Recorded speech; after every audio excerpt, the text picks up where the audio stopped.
Hello, St. Martin, and welcome to the Integrity Chamber's new video series, Civic Participation and the Democratic System.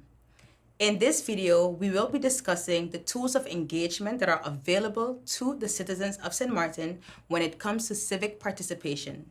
With me today is someone who has protested and who has participated in petitions, the socially conscious, the socially active, Miss Nina Bijnsdorp. Ms. Bijnsdorp, welcome. Thank you.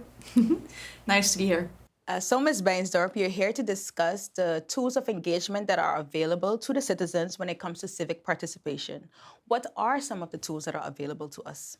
So a few of the tools that I can mention that I've filed before myself are, for example, objections towards things that you don't agree with, loopverzoek, for example, to request more information about something, a petition against something that you don't agree with, or possibly a protest also maybe with something that you don't agree with as well. Okay. Yeah. So first, take me through the process of objections and loopverzoeken. Okay, so the process for an objection and a loopverzoek are quite similar, but of course they do go differently. So for example, if you are objecting something, for example, a permit that was requested, a building permit, or maybe an economic license that was requested because they're requesting a later business hours or maybe loud music and it's within a small community, you can then object to this. You would have to check into the local Gazette paper from the government. They post, for example, different types of permits or things that are being requested. And so within 6 weeks of that request that is then put into the Gazette, you can make or file an objection. To object, you would need to write a letter to government. This would include really specifics on what you're objecting, why you're objecting it, what social impacts or what environmental impacts or what other impacts it might have negatively for the community of St. Martin, for example. You would really include also, of course, information and background, maybe even documentation if you have that. And then, you would file it at the government building. You would make sure that you include your name, your address, and your contact information, and that you will sign the documents in blue ink. Make sure that you have a copy once you go to the government building as well, and then have them sign that copy and stamp it so that they have proof, of course, that you have also submitted that request. Government then also has about 6 weeks to respond to your objection and to let you know what the process was that they took to respond to that objection as well. You can also request a loopverzoek, as we know. This can also be done after that 6 week period. I would say that a loopverzoek goes with a similar way. You would also make sure that you sign it in blue ink, you have a copy, you make sure all your information is there and that you have everything there requesting exactly what you're requesting. Really filing what you're requesting and saying like, hey, I want this information and about this development or about this permit or about something that you need more information about.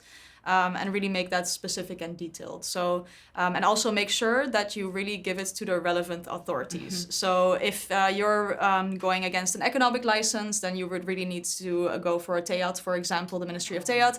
If this is a building permit or something environmental or protecting a monument, for example, you would really want to go to VROMI. So it really depends on which authority you're also going to go towards. Okay, that's very informative. Yeah.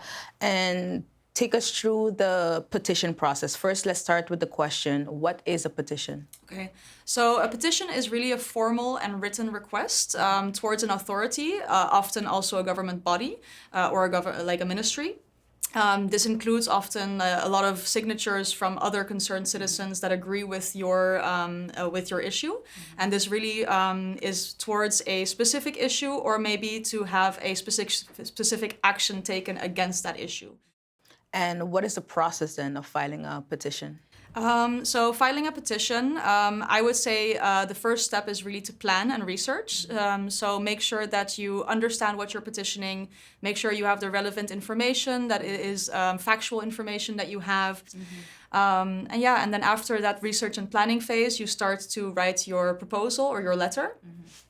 You really make this a detailed proposal or letter explaining the situation, explaining the social, environmental, or negative impacts that it may have for a community. You will include, the documentation that you may have towards that, and then you will also start to gather those signatures. I would suggest, even though you could get signatures in person, online sources are also a great way to do that. Just make sure that the people who are signing it online also include their full name and their contact information, because that is important as an official petition. Once you've reached that amount that you feel comfortable with and that you're happy with, you can then compile both the letter that you have, including all the information that is specifically going to address the ministry or the entity basically that is in charge of what you're petitioning against. It's possible that it actually has to do with multiple ministries. I have filed a petition before. It had to do with multiple ministries, so I had to make two separate letters that really address the issues that would be specific to those ministries. So ensure that, if you're addressing someone, you're addressing what they can actually answer to. So once you've filed the petition, as I mentioned with the loopverzoek and with the objection, you would also have to make a copy of the petition and of the letter that you're going to do. You send it into government building right at the front desk. You walk in and you can hand it in at the front desk. They'll stamp your copy, they'll sign your copy, and make sure, as mentioned, have your address, your contact information, and sign it in blue ink on every page, just to make sure that it's very official and that they can actually take it in as an official petition. Parliament has an official committee of petitions that handles petitions as well officially. So my petition was handed into both government, but also in Parliament, and Parliament picked it up and said, yes, this is an official petition. So they also then requested the responses from the ministries. And with that backing, it's a little bit easier to get a response. So I would say it does take a lot of effort. It takes a lot of work. It can be a little bit frustrating sometimes, but I think that it's very important, because the more that we show that, we have this support behind an issue, and that community really shows, hey, we don't agree with the situation, then I think it's important to follow up on that and see what the decision makers do about it and hold them accountable as well. Okay, great. Yeah. That is a lot of information. Thank you. Thank you so much. Ms. Bijnsdorp, we thank you for your time, and we thank you for your valuable contributions, not only to this topic, but to the country of St. Martin as well. Thank you.